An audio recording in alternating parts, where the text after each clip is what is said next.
Nah, rekomendasi kami yang pertama adalah semua guru honorer yang terdapat di Dapodik dan Simpatika Kemendikbud, Kemenak, demi menciptakan keadilan bagi semua rakyat Indonesia, maka khususnya yang berusia di atas 35 tahun menjadi prioritas utama dalam pengangkatan dan penempatan sebagai P3K atau ASN tanpa syarat.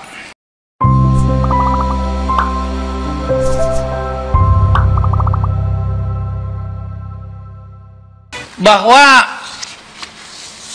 P3K harus ada affirmative action terhadap guru-guru honorer. Kenapa? Karena menurut pandang kami kebijakan negara tentang pengaturan P3K dalam peraturan perundang-undangan ini hanya menjustifikasi hukum. Untuk itu, untuk menuntaskan permasalahan guru honorer akibat ketidakseriusan pemerintah mengelola pendidikan, perlu sekali bahwa keberadaan mereka itu diakomodir, langsung ditetapkan menjadi ASN tanpa syarat. Ini perlu. Kenapa? Karena di beberapa negara juga kami melihat bahwa permasalahan guru itu adalah diatur oleh negara, tidak dibebankan oleh sekolah. Sekolah selalu berusaha menutupi kekurangan guru untuk melaksanakan kegiatan KBM-nya dengan merekrut guru-guru. Dan ini pemerintah sudah terlalu lama lepas tangan. Karenanya perlu sekali adanya affirmative action terhadap guru-guru honorer. Nah, rekomendasi kami yang pertama adalah semua guru honorer yang terdapat di Dapodik dan Simpatika Kemendikbud, Kemenak, demi menciptakan keadilan bagi semua rakyat Indonesia, maka khususnya yang berusia di atas 35 tahun menjadi prioritas utama dalam pengangkatan dan penempatan sebagai P3K atau ASN tanpa syarat.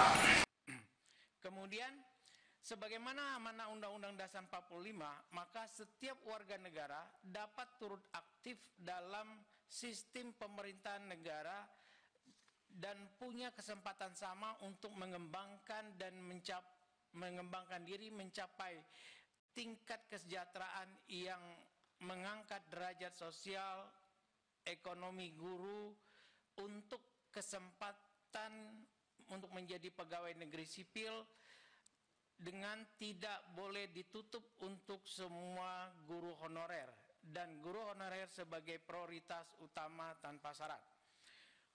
Untuk menjamin terselenggaranya proses KBM di sekolah dan di setiap daerah, perlu dilakukan rekrutmen guru dengan ikatan dinas. Selanjutnya ditetapkan menjadi ASN yang berada di wilayah pengabdian masing-masing.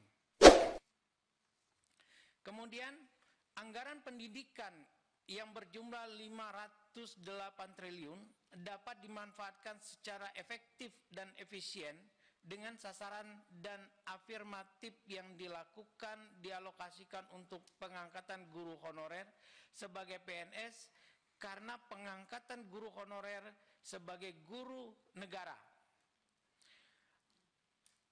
merupakan kewajiban negara yang tidak terbantahkan. Untuk membantu dan mensejahterakan guru-guru di pedesaan dan di daerah 3T, perlu mendapat perhatian dari pemerintah desa dengan menggunakan dana desa untuk alokasi peningkatan kesejahteraan guru-guru di pedesaan dan di daerah 3T.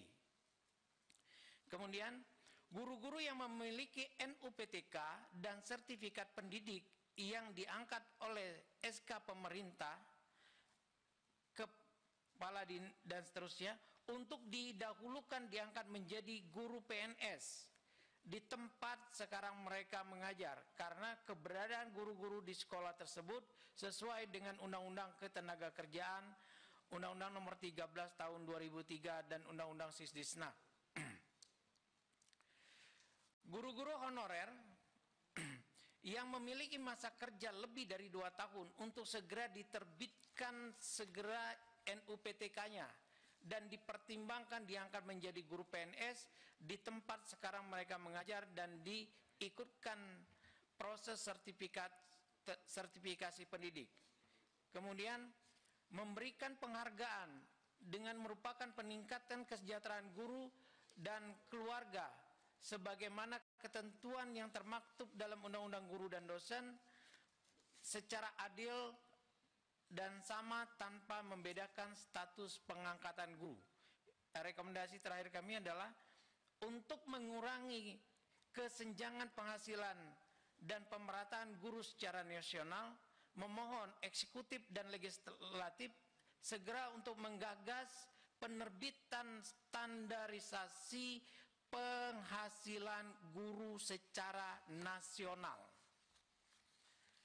Demikianlah rekomendasi dan hasil dari kajian kami sudah kami sampaikan kepada Dewan selengkapnya dalam bentuk hard copy dan soft copy.